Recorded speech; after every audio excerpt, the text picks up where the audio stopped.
এই যে কোথাও গিয়ে ইন্ডিয়া এবং পাকিস্তানের মধ্যে যে ক্ল্যাশটা চলছে, খুবই ন্যাচারাল একটা ক্ল্যাশ এবং এটা হওয়াটা স্বাভাবিক এবং ইন্ডিয়ার এবারে যোগ্য জবাব কিন্তু দেওয়াটা উচিত বলে আমি কেন প্রত্যেকে আমরা কিন্তু জাস্ট মনে করি। এবং বর্তমানে আমাদের এতটাই রাগ হচ্ছে, এতটাই জ্বলছে, আমাদের সামনে পেলে ওদেরকে শাস্তি দেবো এই একটা মানসিকতা আমাদের মধ্যে কিন্তু রয়েছে।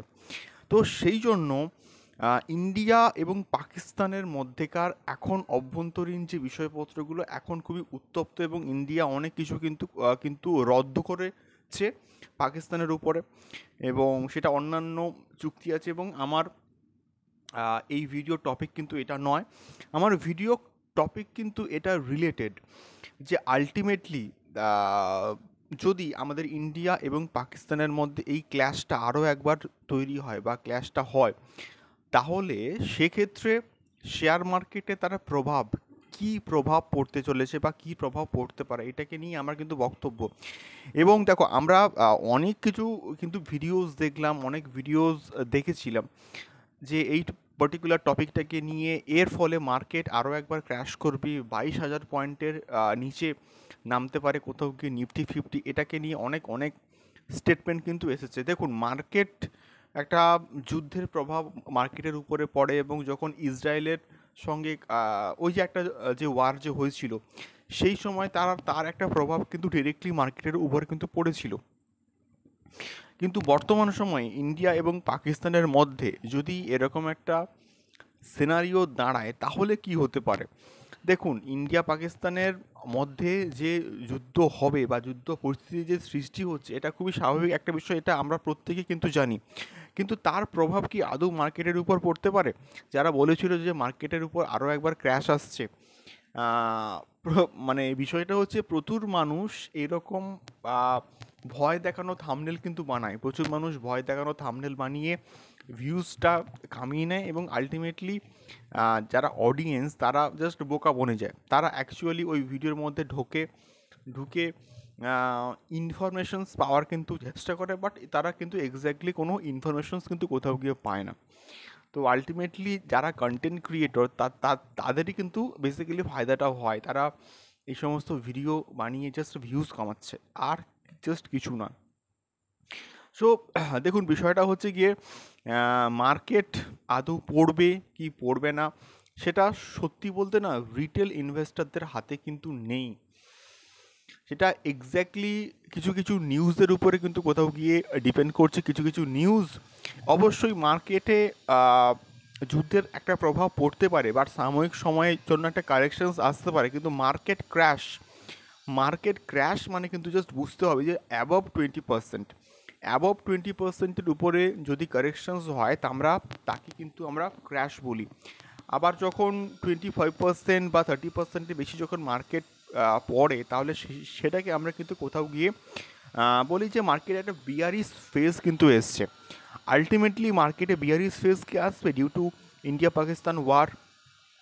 এটা সত্যি বলতে কোথাও গিয়ে আমার না মনে হয় না যে মার্কেটে আরও একটাবার বিয়ারিশ ফেজ আসতে চলেছে। তার কারণটা হচ্ছে গিয়ে মার্কেটে ইন্ডিয়ার, তোমরা যদি দেখো ইন্ডিয়ার আর্মি বা আমাদের ইন্ডিয়ার যে অস্ত্রশস্ত্র আছে, সেগুলো অ্যাজ কম্প্যারিজন টু পাকিস্তানের থেকে ফার ফার ফার বেটার। যদি ইন্ডিয়ার সঙ্গে বাই চান্স পাকিস্তানের যুদ্ধ লাগে, তাহলে সেখানে পাকিস্তানকে জাস্ট ধুলোয় মিশিয়ে দেবে, এটাকে নিয়ে কিন্তু কোনো রকম ডাউট নেই কোথাও গিয়ে। তো সেক্ষেত্রে এই দিক থেকে ইন্ডিয়া তো অনেকটা কিন্তু এগিয়ে রয়েছে, বাট স্টিল আমি বলবো এই মুহূর্তে যেটা মার্কেটের উপর প্রভাব ফেলতে পারতো, সেটা হচ্ছে গিয়ে ট্রাম্পের ট্যারিফ এবং ইনফ্লেশন রেট এবং ইন্ডিয়ান কারেন্সির সঙ্গে ডলারের যে রেশিওটা, সেইটা কোথাও গিয়ে প্রচণ্ড কিন্তু পজিটিভ। এবং এখন যখন আমি এই পার্টিকুলার ভিডিওটাকে তৈরি করছি, ইভেন তখনও কিন্তু মার্কেট আপ ট্রেন্ডে কিন্তু আছে, এবং নিফটি ফিফটি বলি, সেটা ব্যাপক একটা কিন্তু ফিডব্যাক দিচ্ছে।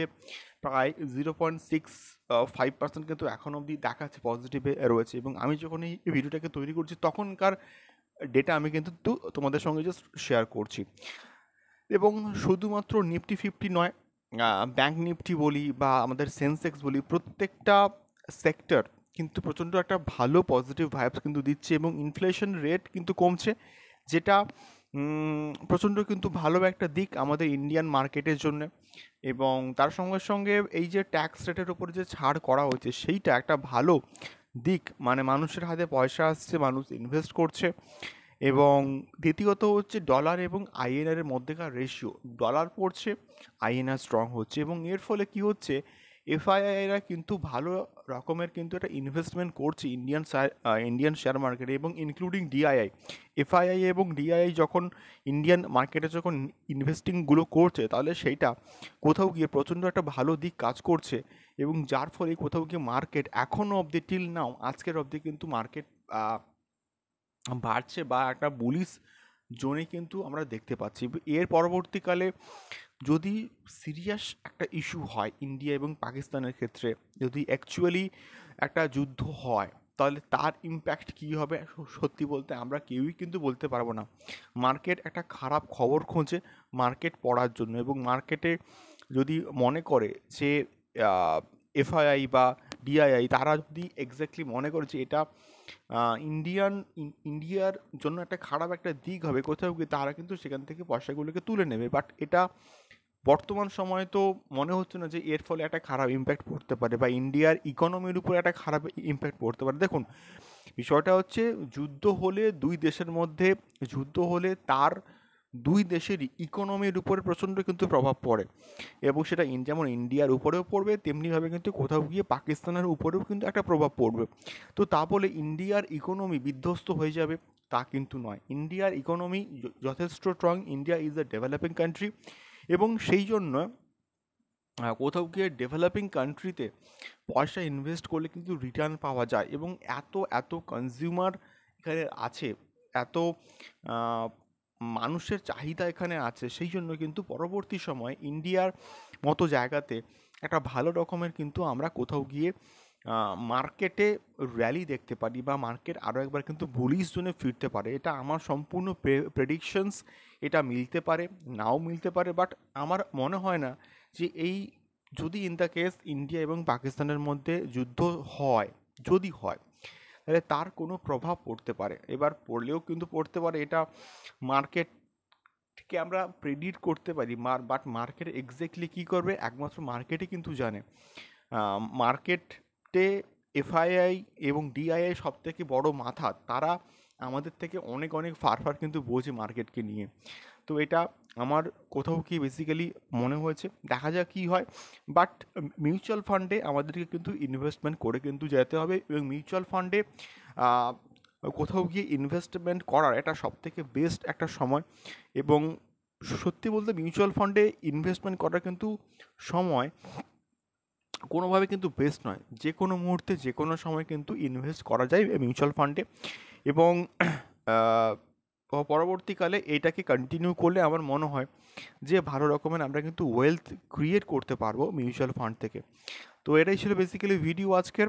তোমাদের কি মতামত অবশ্যই কমেন্ট বক্সে কমেন্ট করে শেয়ার করতে পারো। এখনকার ভিডিওটি এই অবধি, দেখা হচ্ছে পরবর্তী ভিডিওতে। এবং সবার লাস্টে বলবো, কোনো রকম ইনভেস্টমেন্ট করার আগে অবশ্যই আপনাদের ফাইন্যান্সিয়াল অ্যাডভাইজারের থেকে অ্যাডভাইস নিয়ে তারপরে কিন্তু প্রত্যেকটা ইনভেস্টমেন্ট করবেন। এবং সেটা স্টকস হোক, ভালো ফান্ডামেন্টালি স্টকস, সেইগুলো দেখে প্রপারলি কিন্তু ইনভেস্টমেন্টটা করা উচিত। এবং এবং তার সঙ্গে সঙ্গে ফান্ডামেন্টালি স্ট্রং মিউচুয়াল ফান্ডসগুলোকে দেখে তার সেখানে কিন্তু ইনভেস্টমেন্টগুলো করা উচিত বলে আমি অ্যাটলিস্ট মনে করছি। তোমাদের ফিডব্যাক জানিও। দেখা হচ্ছে পরবর্তী ভিডিওতে স্টক মার্কেট, এবং this video is only for educational purpose. এবং দেখা হচ্ছে পরবর্তী ভিডিওতে স্টক মার্কেট এবং মিউচুয়াল ফান্ড সংক্রান্ত আরও অনেক ইনফরমেটিভ ভিডিওস নিয়ে। টাটা।